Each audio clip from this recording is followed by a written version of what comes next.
Baik. Alhamdulillah. Nah, di sini Ibu mau menyampaikan materi bahasa Indonesia untuk kelas 8. Nah, sebelum pembelajaran dimulai, mari kita berdoa dahulu. Siapa ketua kelasnya? Untuk Mbak Nini dipimpin doa terlebih dahulu ya. Untuk memulai materi pada pagi hari ini, berdoa mulai. Doa dibuka. Sebelumnya Ibu mau menunjukkan sensi terlebih dahulu ya. Zahratul Jannah Hadir Ibu. Bella Putri Hadir. Indania Citra Hadir. Melia Faiza Hadir. Faza Rizky Hadir. Nismara. Izin. Kenapa Nismara? Hadir. Kita doakan agar cepat sembuh ya. Amin. Nah, kalian ingat gak sih pembelajaran yang kemarin sudah Ibu jelaskan? Eksplanasi. Nah, eksplanasi itu kan menjelaskan tentang suatu peristiwa. Nah, sedangkan pembelajaran materi yang akan Ibu sampaikan kepada kalian hari ini itu mengenai tentang teks berita yang menjelaskan peristiwa yang sedang terjadi secara aktual dan faktual. Nah, sebelum memasuki pembelajaran tentang teks berita, Ibu akan menyampaikan tujuan pembelajaran hari ini. Nah, tujuan pembelajaran hari ini itu kalian dapat mengidentifikasi konsep dasar teks berita sebagai landasan dalam menganalisis teks berita. Nah, yang kedua, kalian mampu menganalisis kelengkapan unsur 5W1H berdasarkan teks beritanya.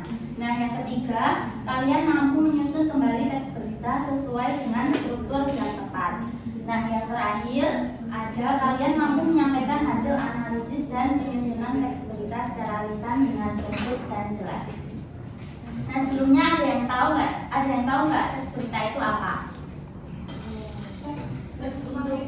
Ya, benar ya. Nah, teks berita itu teks yang menyampaikan kabar atau informasi mengenai peristiwa faktual dan aktual. Nah, faktual itu artinya sesuai dengan fakta, tidak mengada-ngada, tidak boleh ngarang ya. Dan sedangkan aktual itu artinya hangat atau baru saja terjadi. Nah, teks berita itu juga memiliki fungsinya. Fungsinya itu untuk menyampaikan informasi kepada masyarakat dan memberikan informasi yang benar dan dapat dipercaya. Selanjutnya, teks berita itu memiliki tiga struktur. Nah, struktur yang pertama itu ada kepala berita, yang kedua itu ada tubuh berita, yang ketiga itu ada ekor berita. Nah, kepala berita itu biasanya terdapat pada bagian awal. Bagian awal teks berita itu biasanya memuat informasi penting seperti apa, di mana, kapan, dan siapa peristiwa tersebut. Nah, selanjutnya pada tubuh teks berita itu berisi penjelasan mengenai informasi yang disampaikan, pertanyaan tadi yang disampaikan pada kepala berita seperti jawaban dari apa, di mana, kapan, dan siapa. Nah, yang terakhir terdapat ekor berita. Ekor berita itu biasanya berisi tentang kesimpulan atau dampak dari peristiwanya atau informasi tambahan lain. Nah, dari struktur teks berita ini ada yang belum paham atau ingin ditanyakan? Ya, kita lanjut ya. Nah, teks berita itu juga memiliki unsur-unsurnya. Yang ada 5W1H ya, kalian sering dengar. Nah, yang pertama itu ada apa. Apa itu biasanya menjelaskan apa yang terjadi dalam berita tersebut seperti kebakaran atau banjir, tanah longsor. Nah, yang kedua ada siapa. Siapa itu biasanya menjelaskan siapa saja sih yang terlibat dalam peristiwa tadi, seperti misal banjir itu warga Depok atau apa gitu. Nah, yang ketiga kapan. Kapan itu biasanya menjelaskan waktu terjadinya peristiwa seperti hari, tanggal, jam. Nah, selanjutnya ada di mana. Di mana itu biasanya menyebutkan lokasi terjadinya peristiwa seperti tadi ya, terjadi banjir di Bekasi atau mana gitu. Nah, yang kelima ada mengapa. Mengapa itu biasanya menjelaskan penyebab terjadinya peristiwa. Nah, bagaimana yang terakhir ada bagaimana itu biasanya memaparkan bagaimana peristiwa itu berlangsung seperti kronologi kejadiannya. Ini kalian dipahami ya, nanti soalnya ada pertanyaan pada akhir materi. Ya, Bu. Nah, selanjutnya terdapat kaidah kebahasaan pada teks berita. Nah, Ibu akan menjelaskan kaidah kebahasaan ini ada 9 poin. Nah, yang pertama itu teks berita itu harus menggunakan bahasa baku ya, yang sesuai dengan EYD atau PUEBI. Nggak boleh bahasanya ngarang atau menggunakan bahasa sehari-hari kita, itu tidak boleh. Nah, yang kedua menggunakan kalimat langsung. Nah, kalimat langsung ini biasanya dipakai untuk mengutip pernyataan narasumber. Nah, yang ketiga ada menggunakan kata kerja metal. Kata kerja metal ini digunakan untuk menyampaikan pendapat atau pernyataan narasumbernya. Yang keempat ada menggunakan kata kerja material. Kata kerja material ini biasanya dipakai untuk menunjukkan tindakan atau peristiwa nyata.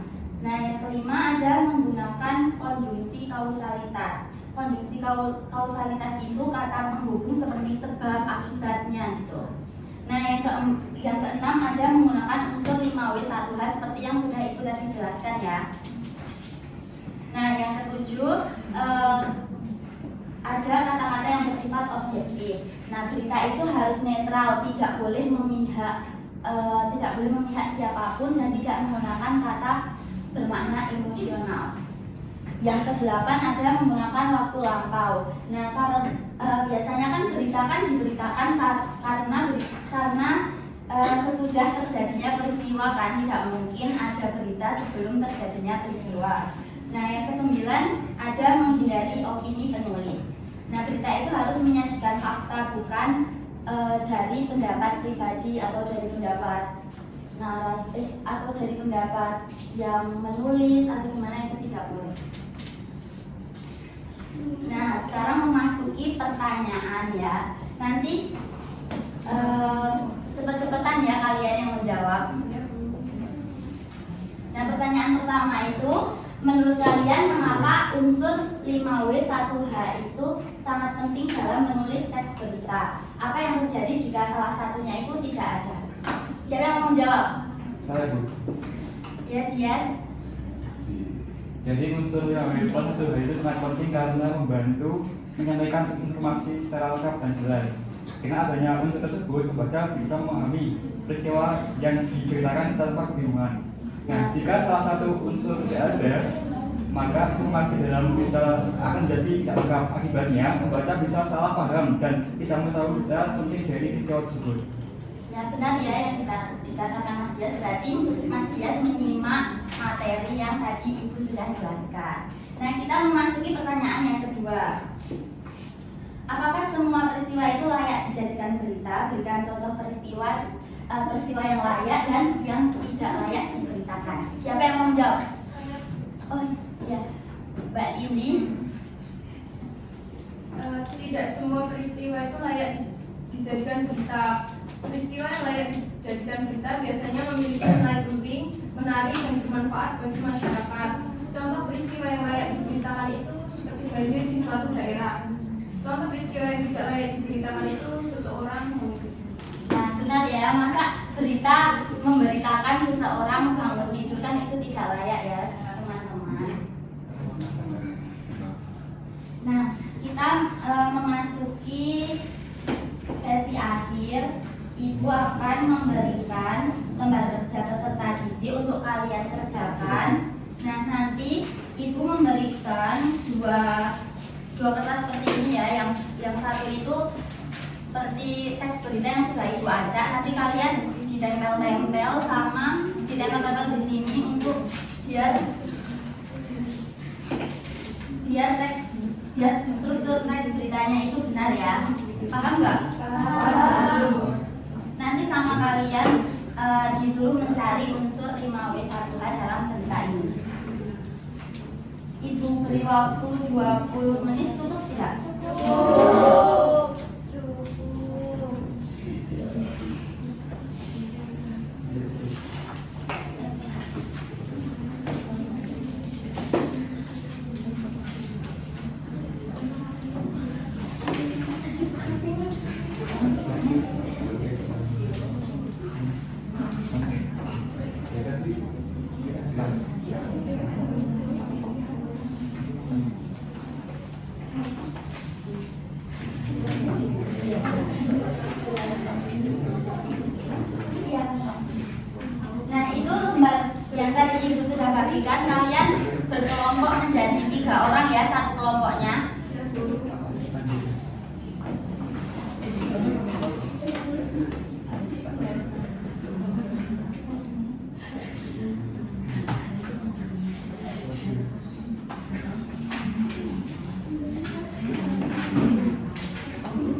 habis ya. Apakah kalian sudah mengerjakan semua?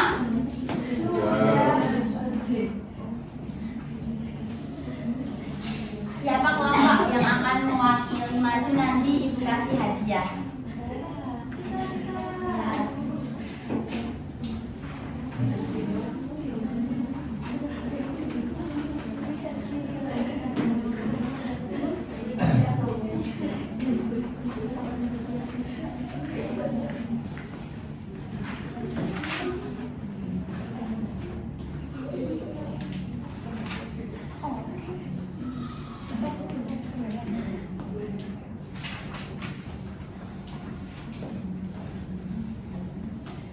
Assalamualaikum warahmatullahi wabarakatuh. Waalaikumsalam warahmatullahi wabarakatuh.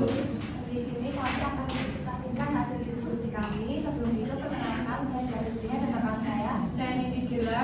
Saya dari Mani Hasna. Saya langsung mulai aja. Pada teks berita pada LKPD ini merupakan judul dari teks beritanya, yaitu menjawab apa yang terjadi pada berita tersebut, yaitu warga mengungsi akibat letusan Gunung Semeru sebanyak 3.697 jiwa. Kemudian untuk siapa yang terlibat dalam berita tersebut, yaitu warga yang mengungsi akibat rusaknya tempat tinggal akibat material vulkanik. Kemudian ada mengapa, yaitu warga yang mengungsi akibat rusaknya tempat tinggal akibat material vulkanik. Kemudian ada juga kapan, yaitu Selasa tanggal 7 Desember pukul 12 WIB.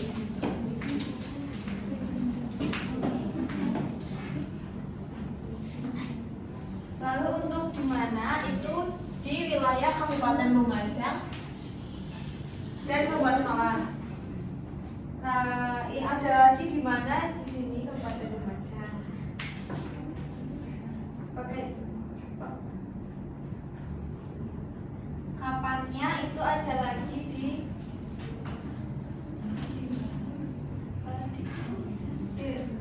turun lagi minta tolong Oh ya. Nah, ini juga ini adalah kapan karena waktunya. Lalu strukturnya yang pertama, yang paling atas ini adalah judul. Lalu kepala berita itu sampai vulkanik. Lalu tubuh berita dari data terkini sampai ini durasi 50 sampai 120 detik. Yang terakhir ekor berita itu dari terkait sampai terbentuk. Benar ya yang dijelaskan sama kelompoknya Mbak Afina. Di sini siapa yang berbeda dengan jawaban kelompoknya Mbak Afina? Berarti semuanya sudah paham ya cara menentukan 5 wisata dan strukturnya. Nah, sebelum kalian duduk, Ibu mau membagikan jajan.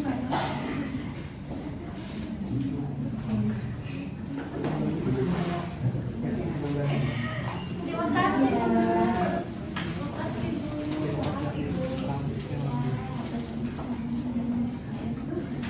Demikian presentasi dari kelompok kami. Terima kasih. Wassalamualaikum warahmatullahi wabarakatuh. Waalaikumsalam warahmatullahi wabarakatuh.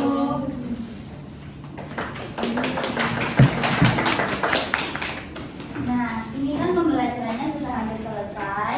Nah, Ibu ingin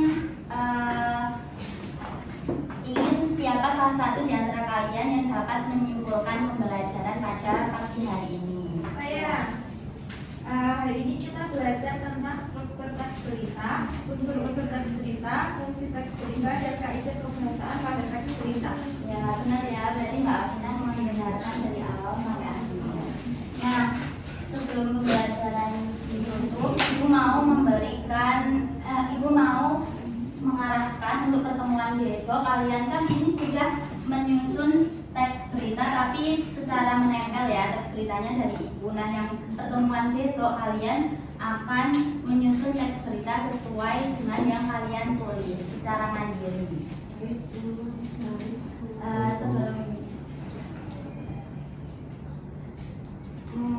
Karena pembelajaran pada pagi hari ini sudah selesai, itu cukupkan. Bila ada kesalahan